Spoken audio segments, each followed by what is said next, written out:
अग्निपथ योजना के खिलाफ बिहार उत्तर प्रदेश में सघन आंदोलन चल रहा है।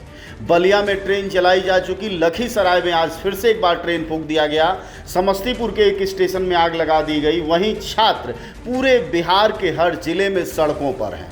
उत्तर प्रदेश के बनारस, देवरिया, बलिया, गाजीपुर समेत पूरे यूपी में जगह जगह आंदोलन हो रहे हैं। इधर पश्चिमी उत्तर प्रदेश में बागपत, मेरठ, मुजफ्फरनगर, सहारनपुर में छात्र सड़कों पर हैं और स्थिति ये हो गई है कि जिन छात्रों को देश की सेवा में सीमाओं पर मुस्तैद होकर देश के दुश्मनों से मुकाबला करना था, वह गुस्से में हिंसा पर उतारू हैं और अपने ही देश के संपत्तियों का नुकसान कर रहे हैं। सवाल ये है कि हिंसा की इन स्थितियों तक इन्हें पहुंचाया किसने?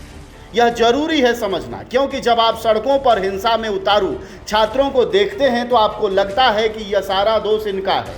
आपको लगता है कि ये छात्र सेना में जाने लायक नहीं हैं। आपको लगता है कि 4 साल की यह नौकरी क्यों नहीं ज्वाइन कर ले रहे हैं।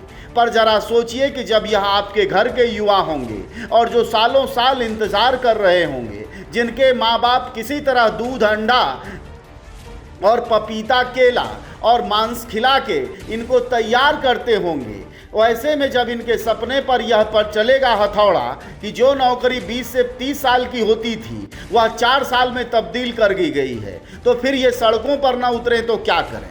सवाल ये भी है कि जब देश जल रहा है तो हमारे प्रधानमंत्री जिन्होंने महान अग्निपथ योजना का लॉन्च किया है, वह चुनाव प्रचार में हिमाचल में व्यस्त हैं। प्रश्न यह भी है कि एक तरफ सड़कों को पर आप नौजवानों को उतरने को मजबूर करते हैं, देश को मनमानी योजनाओं में ढकेल देते हैं, कभी नोटबंदी करते हैं, कभी कुछ करते हैं। अब आपने अग्निपथ ला दिया है और फिर किसान आंदोलन की तरफ हो सकता है कि जब जान माल भारी संख्या में हो जाए, देश को बड़ा नुकसान हो जाए, उसके बाद आप टीवी पर आके माफ़ी मांग लें और कह दें कि शायद हमारे अग्निवीर हमारे अग्निपथ को समझ नहीं पाए और पूरे देश में आग ही आग फैल गई है। और बीच में एक मुश्किल और है, आज शुक्रवार है और आज जुमे की नमाज भी होनी है। कहीं इस तरह ना हो जाए कि साजिश करके इस मामले को सांप्रदायिक कर दिया जाए, क्योंकि अब तक सांप्रदायिक चल रहा मामला प्रॉफेट मोहम्मद वाला, उसके बाद युवा नौकरियों की मांग कर रहे हैं। अग्निपथ का जो विरोध है वह राष्ट्रीय स्तर पर चल रहा है।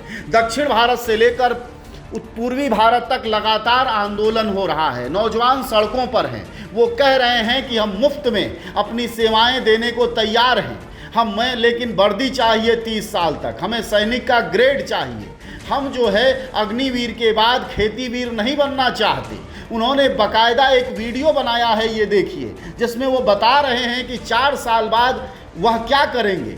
तो जाहिर तौर पर युवाओं के बीच इसका एक गहरा फ्रस्ट्रेशन है। ऐसे में सरकार का यह काम था, खुद प्रधानमंत्री मोदी का, कि वह टीवी पर आते और मन की बात में यह बताते कि अग्निपथ में क्या खासियत और विशेषताएं हैं और कैसे उनको भरमाया जा रहा है। क्योंकि सत्ता पक्ष के लोग टीवी चैनलों पर बैठकर ये रातों दिन बोल रहे हैं कि विपक्ष उन्हें भरमा रहा है, तो प्रधानमंत्री को आकर देश को संबोधित करना चाहिए और बताना चाहिए कि इन 4 साल की नौकरियों में भरमाना क्या है। क्या 4 साल की नौकरियां 40 साल की हैं, जिसमें विपक्ष ने 1 जीरो कम कर दिया है?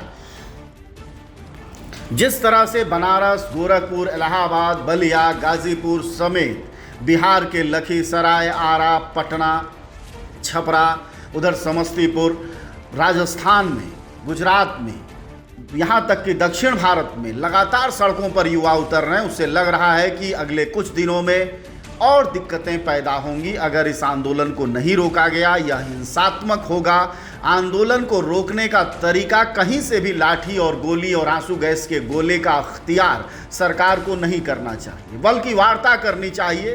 सरकार को खुली घोषणा करनी चाहिए, सरकार को क्लियर करना चाहिए कि यह 4 साल की नौकरी नहीं है, 40 साल की है। यह देश के उज्जवल बनाने की योजना है, देश को गर्त में ले जाने की नहीं, क्योंकि यह बहुत साफ नहीं है कि स्थितियां क्यों बिगड़ रही हैं। और 4 साल की नौकरी भला कोई करे तो क्यों करे? सालों की तैयारी करने के बाद इस 4 साल की नौकरी का क्या करेगा? अगर इसकी जानकारी कुछ अलग है, अगर सरकार का कहना है मीडिया गलत जानकारी दे रही है, तो सही जानकारी आकर प्रधानमंत्री मोदी, उनके राजनाथ सिंह, उनके दूसरे संसदीय मंत्री आकर दें देश को, अन्यथा देश लगातार आग के हवाले है। यह अग्निपथ योजना आग पथ योजना बन गई है और अग्निवीर भस्मासुर बनते दिखाई दे रहे हैं।